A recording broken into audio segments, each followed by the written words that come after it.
Hey guys, Kev here, and I want to do my full review on the EDC Thick Boy prototype. So I've had this knife for about a week now, and I want to get it on to some other reviewers thanks to John over at EDC. He sent this in for me to check out. It was actually a surprise. So he was sending me the Gen 2 Nimble prototype to check out, and he included this as well, because I had asked him previously if I could check out the prototype, and it was before we really chatted kind of often, and he already had a bunch of reviewers listed, and so I wasn't able to get in on it the first time around, but he was really kind enough to throw that in as a surprise loaner for me, so I really appreciate that. Empedc is a great company, a great boutique knife brand in the knife world right now. Really cool designs. So this is his second folding design, the Thick Boy, and apparently I don't follow Metal Complex that religiously or anything. I occasionally catch a video if a thumbnail catches my eye or something. But I believe John is a big fan of Metal Complex, and this this knife, the name of it, and I don't know about the design in any way, was born from, I believe, a Metal Complex live or video where he said, I forget what it is, but something about a knife needed to be named a Thick Boy or something. I don't actually know the story. I just know that it kind of came from a Metal Complex reference in some way. So that's pretty cool that a YouTuber's tied into it, and that John actually watches our reviews and stuff like that, and I just think that's pretty cool. So anyway, that's why it's called the Thick Boy. It is Thick Boy, B-O-Y. I've seen it spelled weird in some places, like 2 C's and B-O-I, but I'm pretty sure it's just standard Thick Boy. I just noticed there might be the tiniest bit of rusting in that bead blasted thumb hole, and that's one of the reasons I don't like bead blasts. It tends to happen a lot, especially for me. I mean, this is an air-conditioned room, but it just, for some reason, humidity is a pain in my ass. So what I'm going to do, real quick, well, I have this new thing. It's called a rust eraser. I'm afraid that it might, well, let's try it. I don't think it'll take off the finish. That's my only concern. I didn't have that issue with anything else. This isn't my knife, so I want to take care of it for him. But this stuff seemed to work really well. You just use it like an eraser. I found it on Amazon thanks to OCD for EDC. Recommended it because I was telling him how I've been using Flitz all summer. And he's like, yeah, you can just get rust eraser. You know, he said it's not going to be the most effective if it's like deep rust, but if it's just some surface rusting, it'll probably come right out, and it looks like it did. So I'm just going to clean up the other fullers just to make sure there's no issues, and I'll show you here. You can see there's a little bit of that residue on there. And I apologize, John, since you're probably watching this. Hopefully I told you about this by now. But obviously I didn't want to send it back to you with any rust on it or let it get worse. So when I ship it, I'll load it up with a little bit of mineral oil to keep it safe, or throw in a silica pack. But yeah, this stuff is pretty damn good. It's usually just like minor surface rust that I get. I don't get a ton of like pitting or anything. So let's see.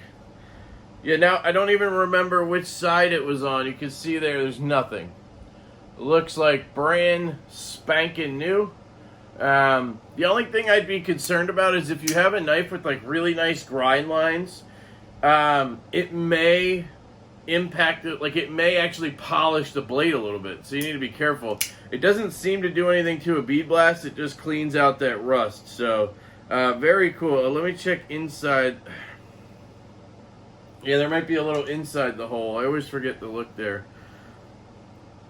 I actually cut a piece of this stuff off in a slim little shape so that I could get it in. That's what she said. But I don't think I'm going to need that here. I think I can get this guy in there. my apologies, but I try not to edit my videos so that you can see the raw deal. And of course, I will leave this in. Yep. Looks like we are solid. Okay. So, anyway, sorry about that. Aesthetically, it's a cool knife, man. You got a cleaver. Call it a Warren cleaver, I believe. And it's a very small knife. And then you have this titanium handle with micarta inlay. You can also get G10. The pre-order is going to go until September 9th, I believe. And whatever is still left up there you can buy from. I know some variants are sold out. You can also buy extra scales to go with your knife. So if you want to get G10 and micarta and you can switch it around, you can do that. I don't know if he has any like Damascus stuff for this knife. I don't think so. I think it's just scales for this one. But yeah, interesting. Small but not tiny knife. I can get a grip back here. It's not perfect, so we're going to get into ergos. This kind of swell at the end here kind of forces my hand in. I kind of maybe wish this was like a flat angled like this. I don't know if that would take away from the design or the ergos for somebody with a smaller hand. So this is just personal, but like a line like this angled down so then my finger could land on it like some knives do would be really nice because I'm really cramping in here. See that? But you have this generous finger choil, forward finger choil, and that is where I live anyway, so this doesn't really matter to me. But yeah, it is super comfortable in this grip right here. That jimping rides almost all the way up the blade, which is fantastic because I catch it. Yeah, I really like it. I was asked by somebody to compare the ergos on this to the ergos on the Nimble. And here is the Gen 2 Nimble.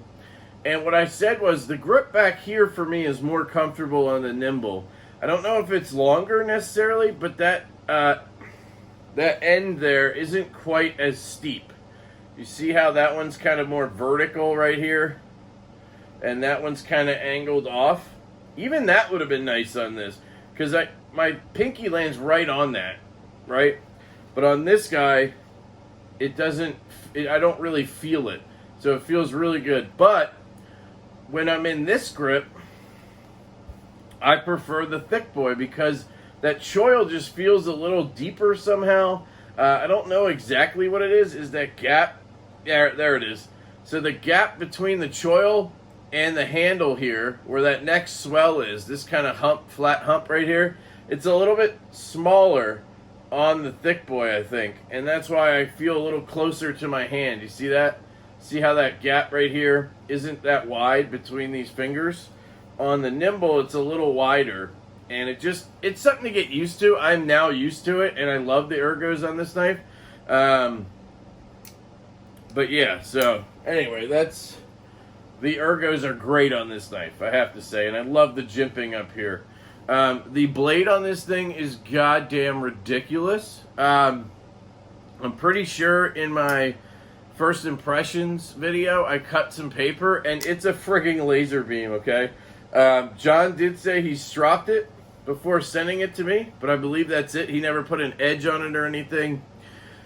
I did my shipping label test because yesterday I shipped like 12 packages or something because I had coasters to send and giveaway stuff. And I cut labels out, and I stated before the Nimble was probably my best label cutting knife so far because it cut through 3 labels and then into the 4th, right? And I know this is all relative to how much you press, I guess. I don't know. But it's me doing the test every time, and I try to put the same amount of pressure down. And this guy, literally, I had 12 labels stacked up. It took 2 cuts to get through all 12. So this guy was cutting 6 at a time, essentially. You have this big chunk of S35VN with this fantastic tip on it. And I don't know if it's the weight of the blade or what, but it just gets in there and slices like a beast. So I was extremely impressed with the label cutting ability of this guy. And just in general, the blade.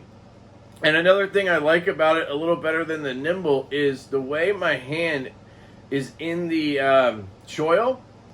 I almost have no chance of catching things on the edge of the edge, if that makes sense. Right here, when you go into a cut, if you're holding a knife like this, you go into a cut, you're likely to catch whatever it is right here and not cut anything, and then you're just tearing, right? We've all had that happen. But on this knife, the way I hold it ergonomically like this, I'm basically covering that. My finger is going to guide whatever it is to the edge. Whereas on the nimble, this is not a comparison, but on the nimble, the way I personally hold it is like this. I kind of like pull back on this area, and I leave that exposed a little bit. And I've had it catch before. Although since getting the thick boy in, I've kind of been teaching myself to keep this finger forward like this so that it guides it to the edge. So I haven't had any issues since then, but I just want to point that out because maybe some people tend to hold it like this because this is comfortable right here. Again, not a negative on the nimble, but I mean, if I have to nitpick this knife, I can. But like, it's one of my favorite knives at this point. I think it might be top 5 in my collection. So whatever that means to you guys. And this guy, if I had one, which I will, is going to be up there as well. It's just extremely comfortable to cut with. All right, I'll shut up about that. So I did mention S35VN titanium micarta. This is manufactured by Empedc out of China. And yeah, I am extremely impressed. I said this in the first impressions. Had I not known who made it, my guess would have been Riot. The only indicator that it wasn't Riot is the D10 is a little light. I feel like Riot probably would have strengthened that up a little bit. The D10 is not an issue. For me, it's a personal preference that I'd want it stronger. But I just know that Riot probably would have dialed that up a little bit. Now, I don't know. John may be deciding how strong to make it, and that's on him. I mean, like, that's his decision. So, yeah, again, not an issue, just a personal preference for me. So that gets us into action, I guess. I skipped carry, but I'll get into that. The thumb hole is fantastic. I mean, it really is. It operates so smoothly. The way your thumb catches in there, having these kind of edges around it, and the hole is big enough to get a finger in, which is really nice. And yeah, you can slow roll it open. This is actually satisfying for once on a knife. But you can also flick it up and out. And then, of course, you have that flick right there. Again, you need to give a little pressure, because if you do this, see, you do that, it won't lock up. But you can see I'm doing, on accident, I'm flicking it out. So it's not really too light. It's just a heavy blade. I mean, look at this thing. Like here, I'll show you something. I'm going to tighten this pivot down as much as I can without being an asshole, right? All right.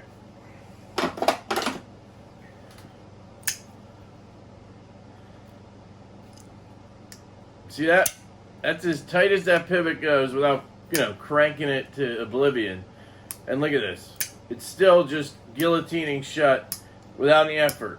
I mean, it's ridiculous, guys. Now, I will say the pivot does walk over time, but you know what? That's pretty much every knife these days, to be honest, especially if it has a D-shaped pivot. Everybody thinks a D-shaped pivot is better. I think it's more convenient, but you usually need to Loctite them, at least in the cases I've seen, whereas a double-sided spinning pivot like Riot uses, you usually don't have to Loctite it, but it's kind of a pain in the ass because you got to use 2 tools sometimes. So it's a balance, right? But there's a reason why Riot does it every time. You know what I mean? Because they know it works well and you don't have to adjust it constantly. Now, that being said, I tightened that like 4 days ago, and I just had to tighten it again, and I flicked the shit out of this thing. So a drop of Loctite, get it to where you want it, and just leave it alone for a day. 24 hours, guys. And then you'll be good for as long as you need it until you want to take it apart. So it's, again, not an issue, just an observation. Whew! All right. So I am rambling today. You have this titanium pocket clip, very similar to the nimble clip, It goes pretty close to the butt end, and there's like this much sticking out. It's really, really good. I have very much enjoyed carrying the EMP EDC knives. They fit in pocket fantastically. They're not heavy. You know, it's got a good weight to it. It's not milled out, but I'm telling you, it's not that heavy. It feels really good in pocket. Carried it in my back left pocket, of course, and yeah, no problems on carry. Obviously, it's a little bit wide, right? But that's about the only thing I could say on carry that could be an issue for you, right? I do want to address one thing. I've said this before, but it's called the thick boy, yet it is not that thick. Here is the Chavez 229. You can see there, it's about the same thickness as the Chavez 229. So, and I mean, some people may consider this Chavez to be thick. I consider it to be pretty average, probably half an inch. Would be my guess. Same with this. I mean, my field duty, about the same, maybe slightly thicker than a field duty. One of my favorite knives, my favorite knife of all time, is the Evo 2.0. Same thickness. I mean, it's just not, it's not a ridiculously thick knife. Here's my Vero Axon. Basically the same. So it's just a knife, guys. I just want to point that out because I know a lot of people are expecting it to be super thick, hence the name, right? But I think it's more in the aesthetic why it's called the thick boy. I do want to address some, well, real quick, sounds. I'll knock that out and then we can talk. The sounds on this are fantastic. It's very clicky. Everything clicks very nicely. Oh, I will say there's no lock stick or anything like that. Your lockup is absolutely fantastic. Bestech nailed this knife, guys. Yeah, they really killed it on this knife. And he killed it on the design. But the sounds,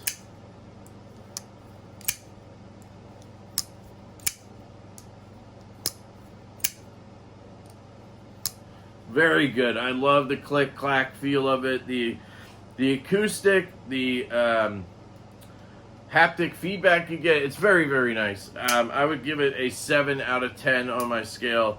Possibly an 8. Yeah, let's give it an 8. All right. So, real quick, point of contention. I've heard people say this is a knockoff of some... I can't even remember the name. I've seen it like 3 times now, but I cannot remember the name of the maker. It is I would say, a smaller maker that I've never heard of personally, and I'm 90% positive John had never heard of this guy before, or his design. And yes, it has similarities to that knife, but what you have to realize is there's 10 million designs out there at this point. And if I go draw a knife, it's going to look like somebody else's knife. You know, it's just how it is these days. Or you're going to say, that looks like a blah mixed with a blah. Like, it's just what's going to happen. I've also heard comparisons to the Berg Blade Slim. And I will tell you, I have had both of these knives, okay? I've had the Slim before. You can go back and watch my videos.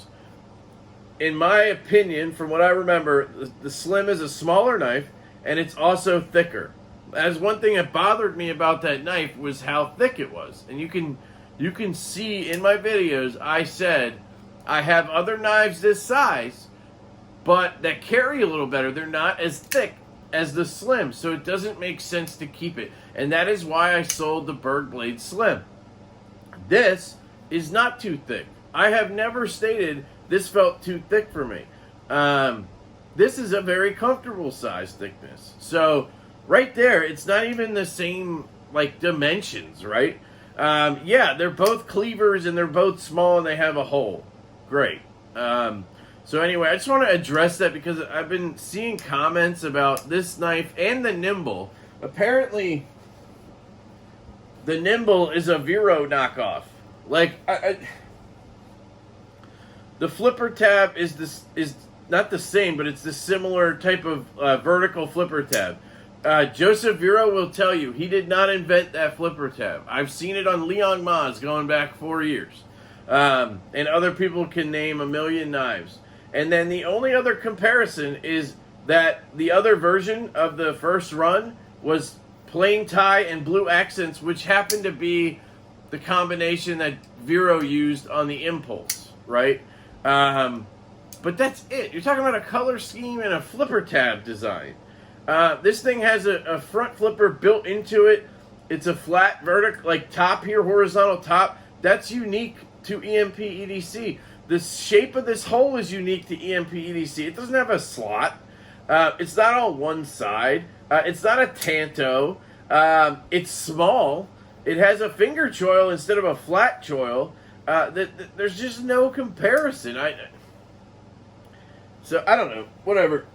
I just want to address it for me personally because it's starting to bother me a little bit when I see it in the comments. And I can imagine how John feels because he put his blood, sweat, and tears into this knife and the nimble. Built this company from scratch. You know how goddamn hard that is and nerve-wracking that has to be to basically take your life savings and say, fuck it. I'm starting a knife company and I'm going for it. And the guy did it. And he's killing it. And now people are trying to say he's knocking off stuff. That's not his intention. That is not... I know the guy at this point. I like the guy a lot.